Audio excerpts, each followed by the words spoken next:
Well, staying on the topic of Putin, his invasion of Ukraine, he delivered remarks recently that were pretty disturbing, and also during these remarks announced that Russia will be suspending their participation in the new START treaty. And START stands for Strategic Arms Reduction Treaty, an attempt to make the world safer from the standpoint of nuclear weapons. And they are suspending their participation in that treaty. Now, this isn't actually, in practice, it's not a big change, and we'll talk about why that is in a second here, but in rhetoric, in what it symbolizes, it does matter, and it's raising the concern we've been concerned with for a while, which is this is another step in the direction of Putin possibly using nuclear weapons in Ukraine. So with that being said, here's this from CNN. Russian President Vladimir Putin's announcement Tuesday that Russia would suspend participation in the New START treaty, a key nuclear arms reduction agreement, is the latest in a series of ominous declarations in which he has made reference to his nuclear arsenal. What specifically this latest move will mean in terms of the worldwide nuclear threat is something of a question mark. The treaty was already essentially paused since Russia had recently refused to open up its arsenal to inspectors. CNN's report notes that Putin is not technically withdrawing from the treaty, so his declaration, quote, appears to be formalizing its current position. Russia's foreign minister later clarified that Moscow will continue to respect the caps established in the treaty, and that Putin's suspension of the treaty is reversible. So those caps being how many nuclear weapons each country can have, and they're going to continue to respect that. But again, it's more about the symbol of, specifically in regard to something nuclear weapons related, Putin stepping away, taking a provocative action. And then we'll talk a little bit from the Independent here about Putin's speech. Vladimir Putin has used a speech devoted to Russia's invasion of Ukraine to rail against the West and announced that Moscow is suspending its participation in the last major nuclear arms control treaty with the U.S.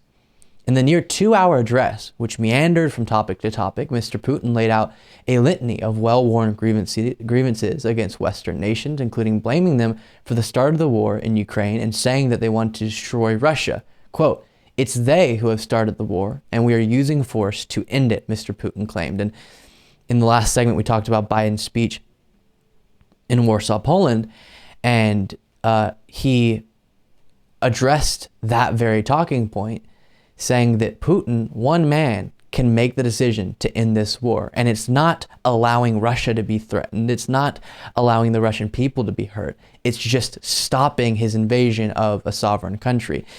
And Putin, from the beginning, he's thrown every talking point at the wall possible.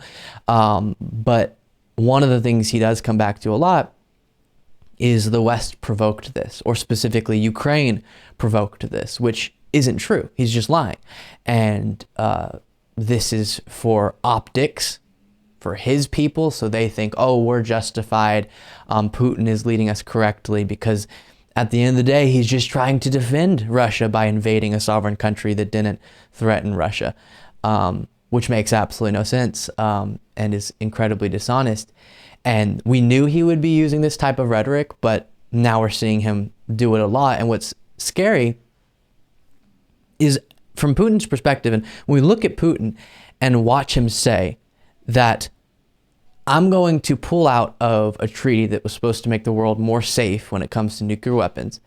And he said many times that he's alluded to Russia having a lot of nuclear weapons and they have the right to use them. And then in that same context, saying it's the West's fault. The West provoked us. The United States is really to blame here.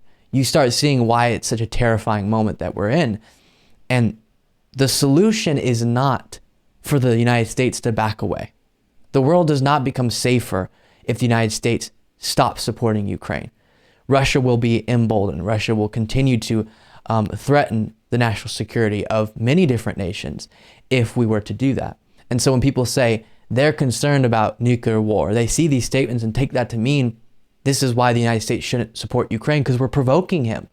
You cannot set a precedent where someone can do the things Putin's doing, threaten even the most brutal and devastating action, being nuclear war, and setting the precedent of that will cause people to let you take over other countries. That just can't be the reality. So within that understanding, we now say, what can we do? Well, we can help Ukraine defend themselves, and hopefully Putin, after he sees that this is not going to be a successful endeavor, will eventually give up. But overall, a very terrifying situation, and Putin making it even more one every single day. Thank you so much for watching. If you want to be a part of what makes this show possible, plus get access to the full video version of the show hours before all the clips are uploaded to YouTube, plus get the full bonus show every single Saturday, you can do so by going to patreon.com/Luke Beasley. That's patreon.com/Luke Beasley. Link in the description.